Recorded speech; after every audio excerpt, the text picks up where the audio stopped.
ಅರಬ್ಬರು ಹಾಗೂ ಯಹೂದಿಗಳ ನಡುವಿನ ದ್ವೇಷ ಏನಿದೆ ಅದು ದಿನದಿಂದ ದಿನಕ್ಕೆ ಹೆಚ್ಚಾಗ್ತಾ ಹೋಗುತ್ತೆ.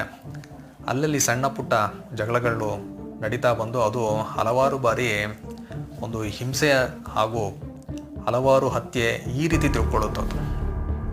ಹೀಗೆ ಹೋಗ್ತಾ ಇರಬೇಕಾದ್ರೆ ಈ ಬ್ರಿಟಿಷರು ಏನು ಮಾಡ್ತಾರಂದರೆ, ಯಹೂದಿಗಳಿಗೆ ರಾಷ್ಟ್ರ ನಿರ್ಮಾಣ ಮಾಡಬೇಕಂದ್ರೆ ಪ್ಯಾಲೆಸ್ಟೈನ್ನ ನಾವು ವಿಭಜಿಸಬೇಕು, ಅಂದರೆ ಡಿವೈಡ್ ಮಾಡಬೇಕು.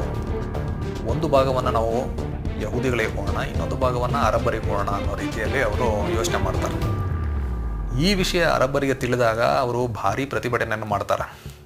1937ರಲ್ಲಿ ಒಂದು ತುಂಬ ತೀವ್ರವಾದಂತಹ ಒಂದು ಜಗಳ, ಅಂದರೆ ಒಂದು ರಿವಾಲ್ಟ್ ನಡೆಯುತ್ತೆ. 1937ರಲ್ಲಿ ಅರಬ್ಬರು ಹಾಗೂ ಯಹೂದಿಗಳ ನಡುವೆ ಹಲವಾರು ಜನರ ಹತ್ಯೆ ಆಗುತ್ತೆ. ಆದ್ದರಿಂದ ಆ ಒಂದು ಪ್ಯಾಲೆಸ್ಟೈನ್ನ ಡಿವೈಡ್ ಮಾಡಬೇಕು ಅನ್ನೋ ಐಡಿಯಾನ ಡ್ರಾಪ್ ಮಾಡ್ತಾರೆ.